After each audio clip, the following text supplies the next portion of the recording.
Si toi aussi, en sortant de tes études, tu t'es retrouvé complètement démuni face à ta classe, si tu sens que tu manques d'outils pour gérer ta classe, poser un cadre sain pour toi et pour tes élèves, écoute bien cet épisode, tu vas y découvrir de précieux conseils que tous les jeunes enseignants devraient connaître. Bienvenue sur Enseigner, c'est pas sorcier, le podcast qui aide les enseignants à exercer leur métier avec passion et sérénité.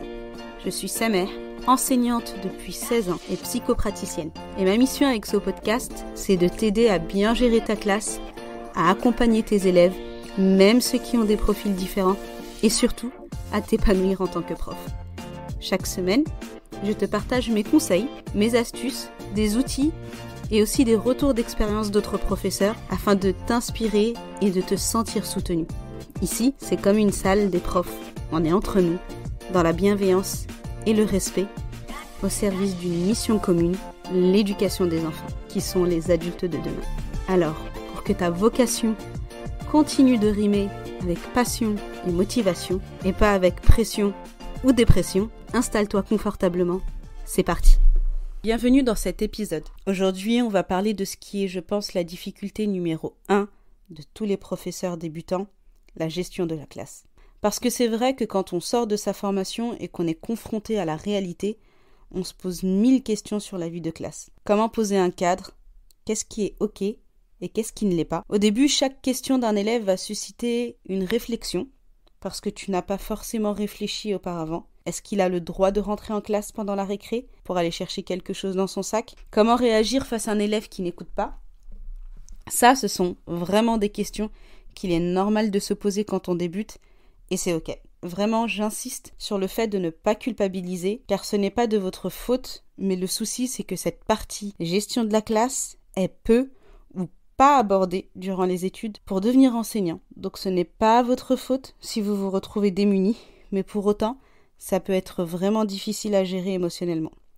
Donc dans cet épisode, on va voir comment poser un cadre dans la classe, comment aménager la classe et enfin comment gérer le temps dans la classe.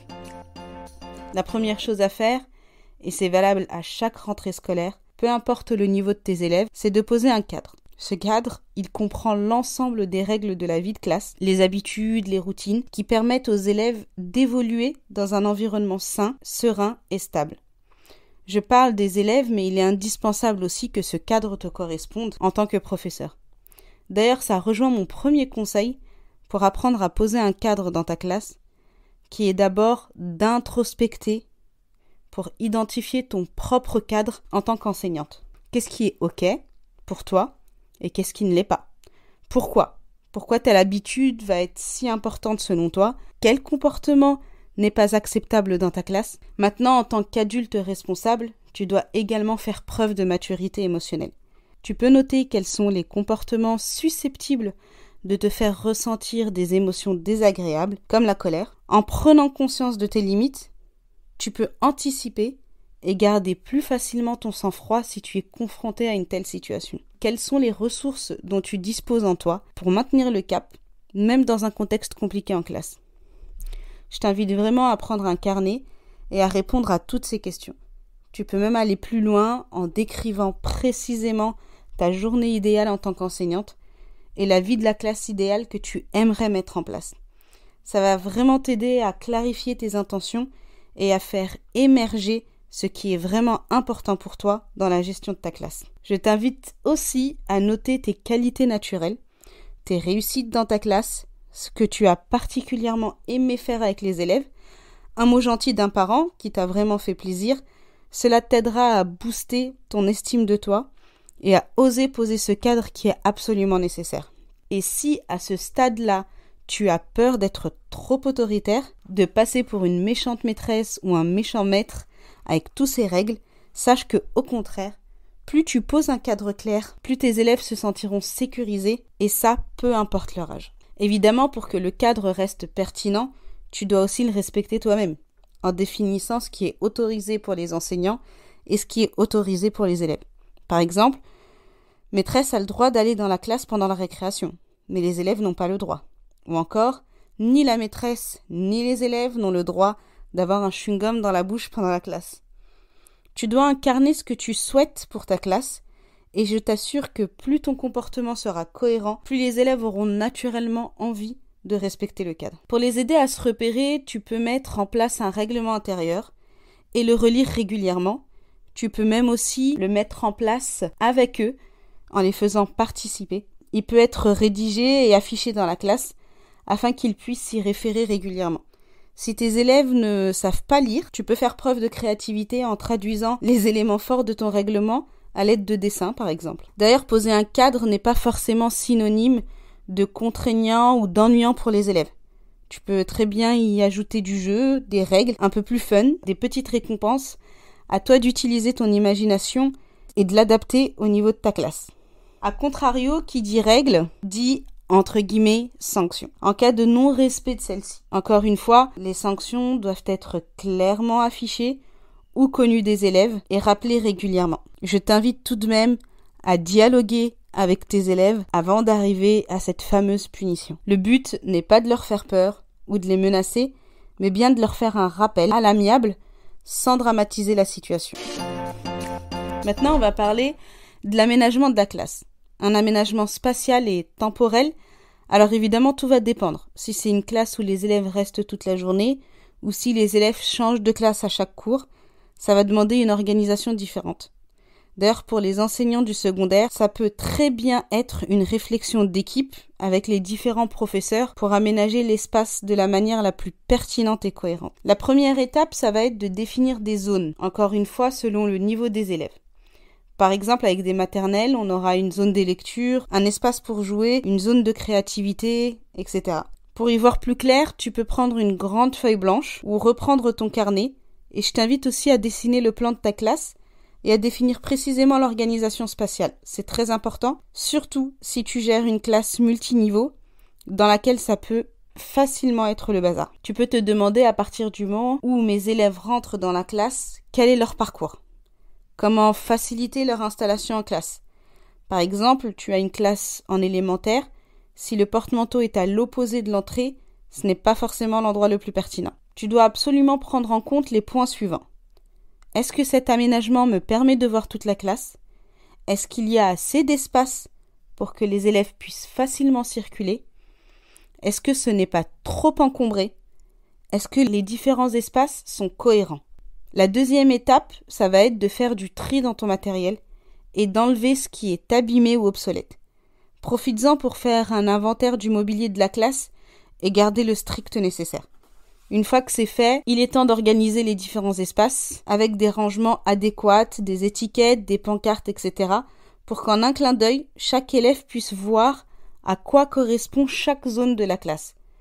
Tu peux utiliser, si tu veux, un code couleur, notamment pour les plus jeunes, ou des photos, des images, des pictogrammes, et mettre en place des processus. Par exemple, tous les vendredis soirs, remplir le porte-vue de nouvelles feuilles blanches. Vérifier que le matériel nécessaire pour la semaine suivante est bien à sa place. Cette organisation, elle n'est pas figée dans le temps et peut être aménagée et évoluée, surtout si tu remarques, après quelques semaines, que les élèves ont du mal à se repérer ou à utiliser l'espace. C'est ok, tu peux effectuer des changements tant que tu les annonces clairement à tes élèves. Il faudra prendre ce temps, pourquoi pas le jour de la rentrée, de leur faire découvrir l'aménagement de la classe pour que chacun se sente à l'aise et comprenne la logique de l'organisation. Bien sûr, il faut d'abord que ce soit logique pour toi avant de le transmettre aux élèves.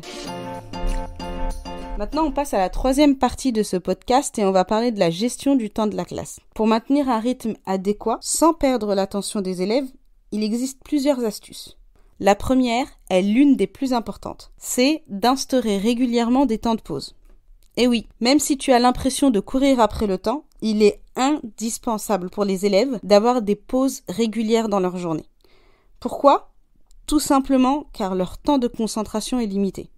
On estime qu'un élève de 7 ans peut se concentrer de manière optimale en se consacrant à une tâche en faisant abstraction de son environnement pendant 30 minutes maximum. Ce temps de concentration augmente avec l'âge, donc c'est aussi à prendre en compte selon ton niveau. En faisant des pauses régulières, l'élève peut recharger ses batteries, se reconcentrer et être moins agité. La deuxième astuce pour une bonne gestion du temps, c'est de co-gérer ce temps avec les élèves en leur mettant à disposition des outils qui mesurent le temps. Comme ça, ils peuvent en un clin d'œil savoir combien de temps il reste pour telle activité ou telle journée de cours. La troisième astuce que je peux te donner pour bien gérer le temps, c'est de prendre le temps d'expliquer aux élèves ce que tu attends d'eux. Avant de commencer les activités ou les exercices, mieux ils savent où aller, plus ils seront capables de gérer leur temps. La quatrième astuce, c'est d'anticiper sur les différents rythmes de travail en proposant aux élèves qui ont terminé avant les autres d'autres activités. Au fur et à mesure de l'année, tu verras que ce sont souvent les mêmes profils qui ont tendance à aller plus vite que les autres. N'hésite pas à leur proposer des exercices du niveau supplémentaire et à en parler aux parents, surtout si tu penses que cet élève pourrait être précoce ou au potentiel. On va s'arrêter là pour aujourd'hui. J'espère que cet épisode t'a plu et si tu souhaites aller plus loin dans l'apprentissage de la gestion de ta classe, mais aussi de l'accompagnement des différents profils d'élèves et la relation avec les parents, bref, tout ce qui manque dans tes études que tu as faites, sache que j'ai créé Reset, une formation pour les enseignants qui complète cet aspect gestion, accompagnement et psychologie des élèves, avec différents modules à suivre en autonomie, mais aussi des lives ensemble pour discuter entre enseignants et créer une véritable communauté qui se soutient et s'entraide. Donc si tu es intéressé et que tu souhaites avoir plus d'informations, tu peux réserver un appel découverte avec moi. Le lien est dans la description de cet épisode. C'est gratuit et on en discutera ensemble pour savoir si cette formation peut t'aider. Merci d'avoir écouté cet épisode d'Enseigner, c'est pas sorcier jusqu'à la fin. Si tu l'as apprécié, je t'invite à le partager à d'autres enseignants et enseignantes. Et pour ne pas rater les prochains épisodes, abonne-toi au podcast sur ta plateforme préférée. À bientôt!